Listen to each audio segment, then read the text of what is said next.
প্রচন্ড গরম পড়েছে, তাতে যেন আমাদের না বিশ্বাস। তাই একটু স্বস্তি এনে দিতে পারে ডাবের পানির পুডিং। ঘরে সহজে তৈরি করে নিতে পারেন। কিভাবে তৈরি করবেন পদ্ধতিটা জেনেই নিন। উপকরণ: ডাবের পানি 2 কাপ, চায়না গ্রাস 1 প্যাকেট, চিনি স্বাদ মতো। প্রস্তুত পদ্ধতি: প্রথমে 1 প্যাকেট চায়না গ্রাস কুচি করে কেটে 1 কাপ বা তার চেয়েও কম পরিমাণ ডাবের পানিতে 15-20 মিনিট ভিজিয়ে রাখুন, যতক্ষণ না নরম হয়ে যায়। বাকি 1 কাপ ডাবের পানি আরেকটি পাত্রে চুলায় দিন। ডাবের পানির পাত্র চুলায় থাকা অবস্থায় এতে চায়না গ্রাস ঢেলে দিতে হবে। নাড়তে থাকুন। চায়না গ্রাস গলে গলে চিনি দিতে হবে। চিনি গলে গেলে নামিয়ে যে পাত্রে পুডিং করবেন সেটাতে আগে ডাবের শাঁস লম্বা করে কেটে বিছিয়ে দিতে হবে। এরপর ওই পাত্রে ডাবের পানি আস্তে আস্তে ঢালতে হবে।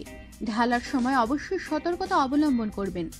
ফ্রিজের নরমালে 1 থেকে 2 ঘন্টা রেখে দিলেই ডাবের পানি জমে যাবে এবং মজাদার ডাবের পুডিং তৈরি হয়ে যাবে। আমাদের সাথেই থাকুন আর সাবস্ক্রাইব করুন।